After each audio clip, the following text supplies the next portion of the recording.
Il y a des gendarmes français qui se rendent en Argentine sur les lieux du double crash qui a coûté la vie à 8 personnes, 10 personnes, 8 Français dont 3 champions. Le chagrin est trop lourd pour le père de Camille Muffat et sa meilleure amie Charlotte, elle aussi nageuse.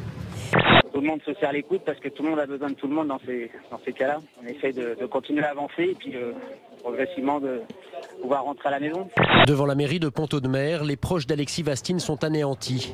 Son frère tente bien de dire quelques mots au micro. C'était quelqu'un de moi. C'était mon frère.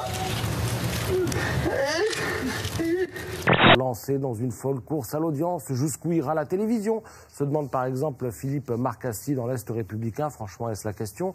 Même approche dans Sud-Ouest, sous la plume de Bruno Dive, difficile de ne pas s'interroger sur ces émissions qui poussent toujours plus loin la quête du sensationnel, de l'exploit à tout prix, écrit-il. Un duplex en direct de l'Argentine avec Louis Baudin, donc l'animateur de Dropped, qui a fait beaucoup réagir à cause de ce plan, vous le voyez. Louis Baudin était devant les carcasses des hélicos, un choix... Pour beaucoup de téléspectateurs, c'était incompréhensible. Un triste podium, des gants de boxe, des lunettes de natation, la barre à roues, des bateaux, et cette Marianne qui pleure ses champions. Ce direct, nous devions le faire avec Louis, devant l'hôtel, où toute l'équipe de production est rassemblée.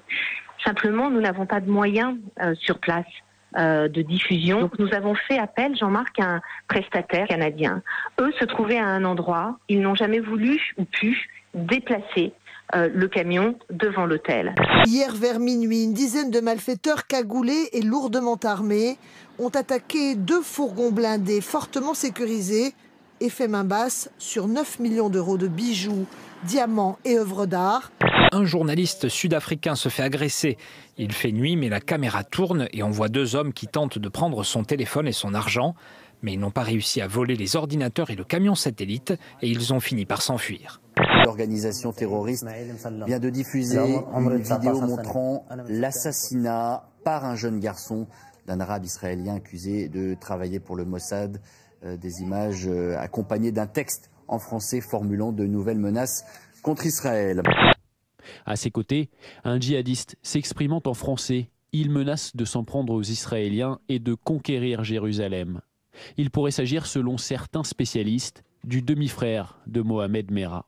Quand vous regardez l'état du monde aujourd'hui, que vous voyez ces guerres tout autour de nous, quand vous voyez cette montée du terrorisme, quand vous voyez au fond les incompréhensions qui existent, y compris dans une sorte de retour au passé avec par exemple le non-dialogue entre Poutine et Obama. On retourne à la guerre froide, on retourne à des guerres de religion, on retourne au passé. Silvio Berlusconi définitivement acquitté dans l'affaire du Rubygate. L'ancien chef du gouvernement italien était accusé de prostitution de mineurs. Sur le réseau social Facebook, la première adjointe du maire UMP de Juvisy cible la garde des Sceaux.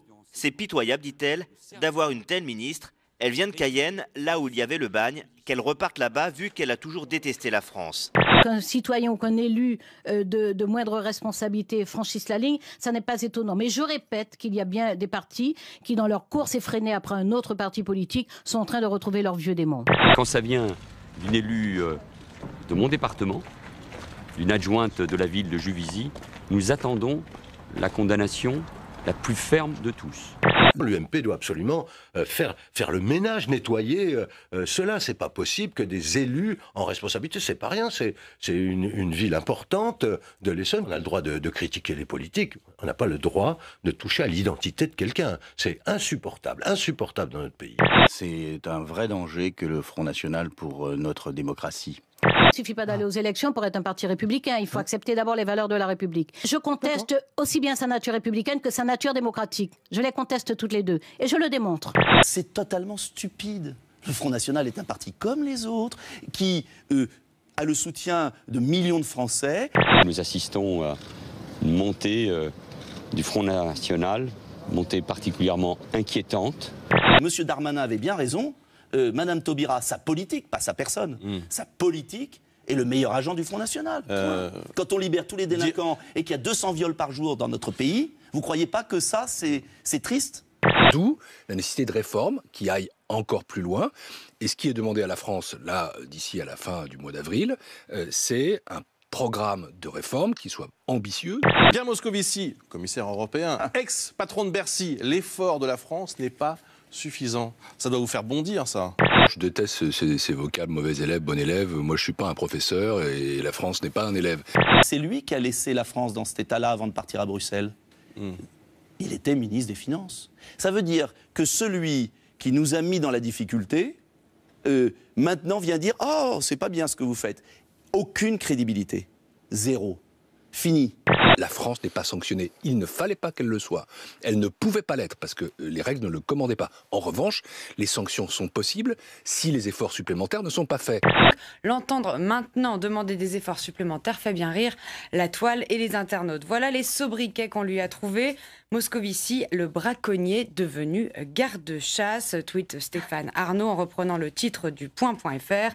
Pierre Moscovici, le pyromane devenu pompier, écrit Éric Ciotti, député UMP. C'est une reconversion bien trop tardive.